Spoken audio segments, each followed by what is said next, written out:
Good morning. Welcome to Defenders. We're glad that you could join us this morning. Today, we want to summarize the results of our study of the historical Adam and then reflect on those conclusions.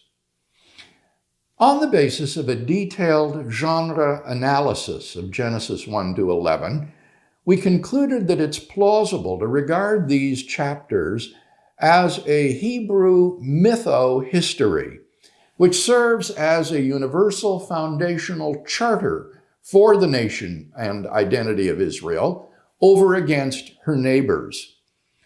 While these narratives need not be read as literal history, the ordering presence of genealogies terminating in persons who were indisputably taken to be historical, as well as the teaching of Paul in the New Testament about Adam, which bursts the bounds of a purely literary figure, obliged the biblical Christian to affirm the historicity of Adam and Eve.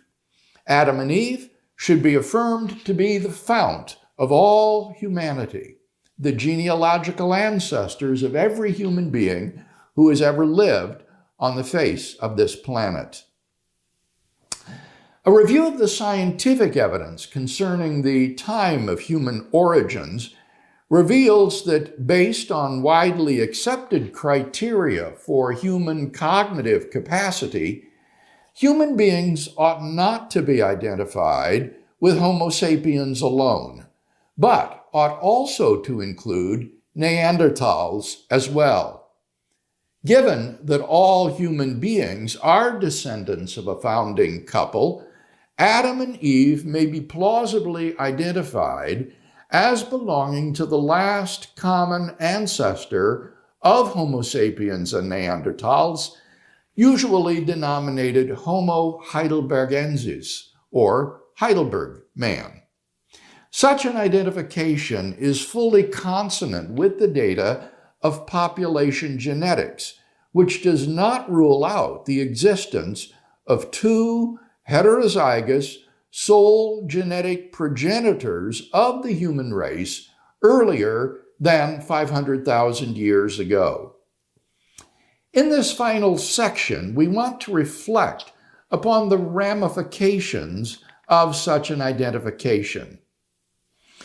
Given the doctrine of physical, bodily, eschatological, or end-time resurrection of the dead, it would be disconcerting if Adam and Eve were so different from us that they and their immediate descendants would be physically repugnant to the vast majority of the risen saints. Fortunately, Heidelberg man was not some sort of hybrid ape man, but was recognizably human. Indeed, as we've seen, Homo antecessor, a sister species of Homo sapiens and Neanderthals, had a remarkably modern facial morphology, suggesting that the modern face is deeply rooted in human evolutionary history. The morphological differences between Neanderthals and modern humans, including the large Neanderthal nose, may well be, in the opinion of many paleoanthropologists, the result of their adaptation to Ice Age climates, and so not ancestral characteristics. Paleoanthropologists have said that if a Neanderthal were seen today dressed in a three-piece suit and boarding a subway train in New York, he would not have attracted undue attention. Presumably, this is not a commentary on the indifference of New Yorkers. Here is a slide of a three-dimensional reconstruction of the head of a Neanderthal girl based upon fossil remains. Could anyone looking at this reconstruction deny that this is a human little girl? Certainly, her facial features might differ somewhat from ours, But could anyone deny that this is a human child? A child who had a brain capacity comparable to ours today, and whose parents had a cognitive capacity that exhibited modern human behaviors. When one thinks of the diversity within our contemporary human population, from Australian Aborigines to Nordic Laplanders to Inuit, Native Americans, then including archaic humans within the human family is not so radical a step.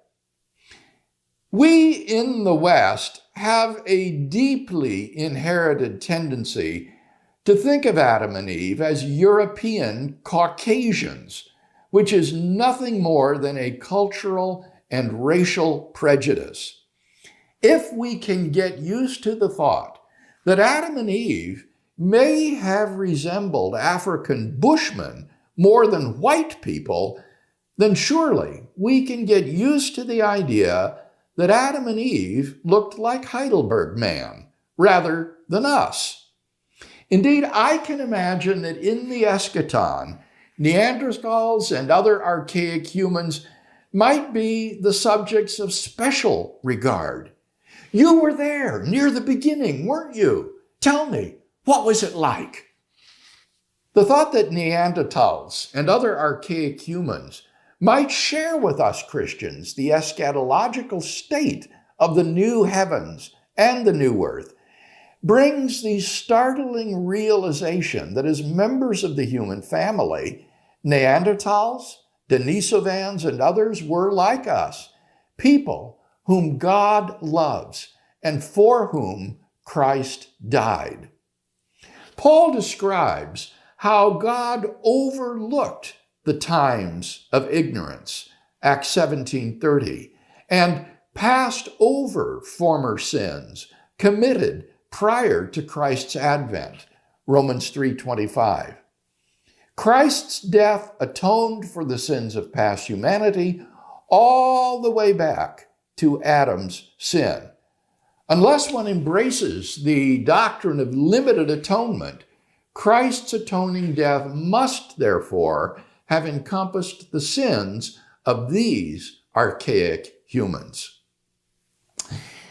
This realization raises the difficult question of the accessibility of salvation for those who, like Job, lived outside the Old Testament covenant with Israel. But any solution to that problem, such as appeal to God's general revelation in nature and conscience, can be applied equally to Neanderthals and other archaic humans.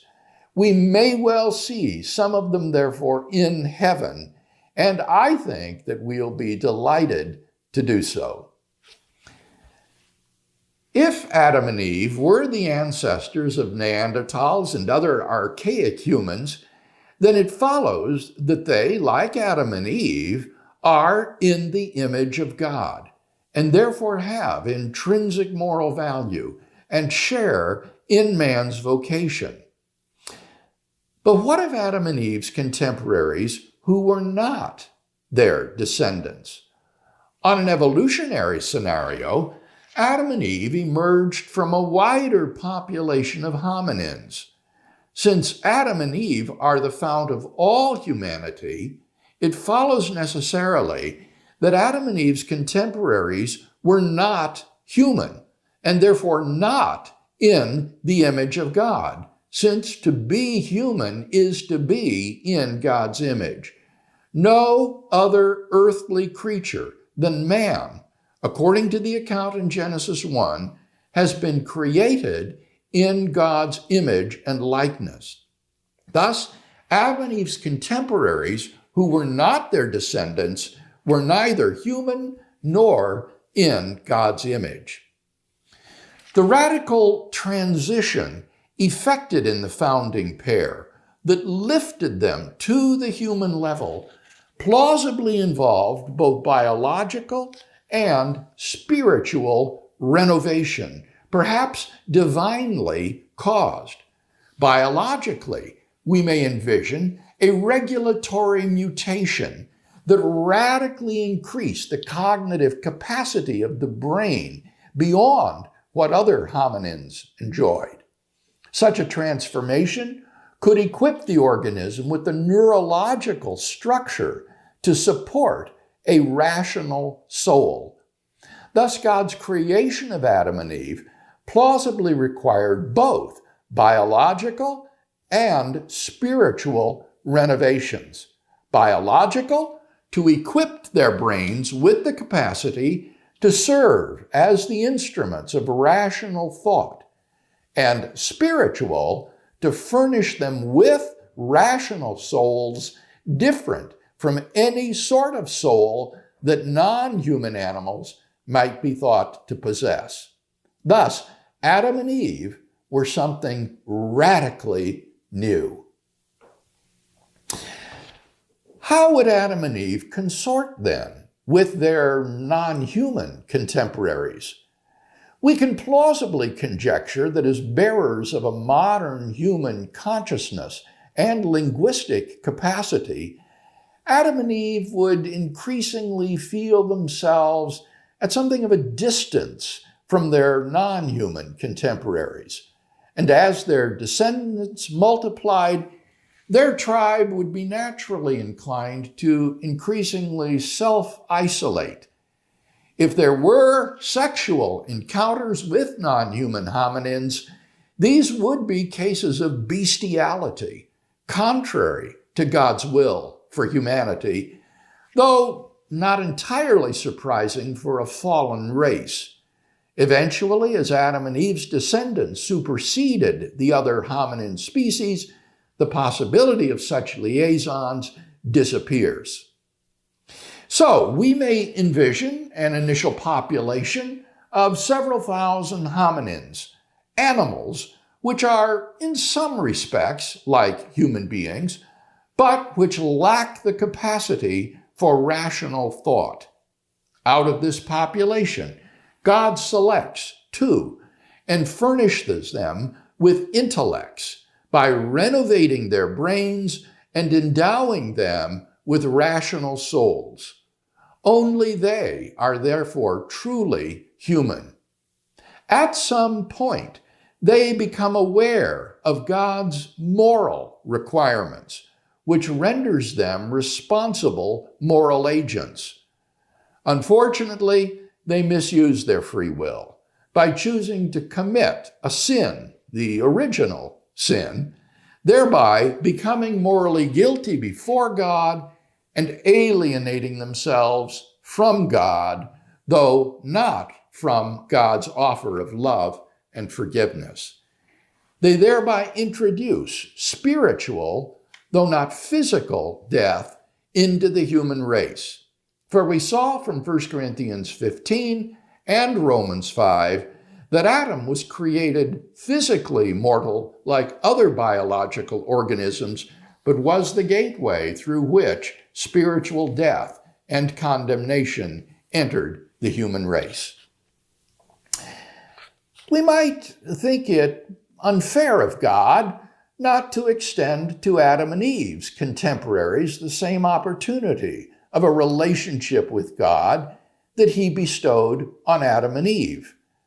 But Kenneth Kemp effectively exposes the flaw in such reasoning, asking, would it not have been unjust of God to give to Adam and Eve the gift of a rational soul, a gift which would make them fully human, with the additional prospect of eternal happiness with God in heaven, while leaving in an animal state their siblings and cousins?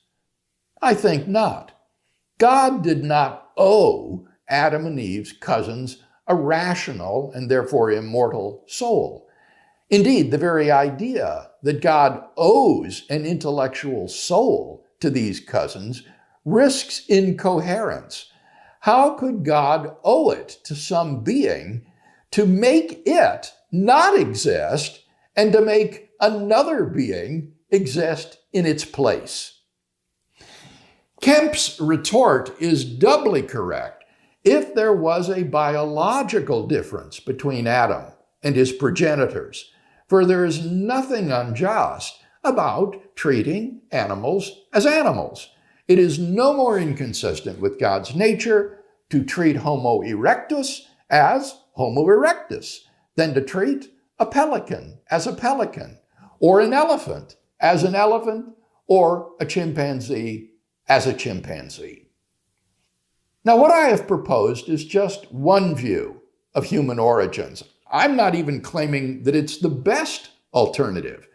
But if it is a plausible alternative, as I maintain, it suffices to show that there is no incompatibility between the existence of an historical Adam and contemporary science concerning human origins.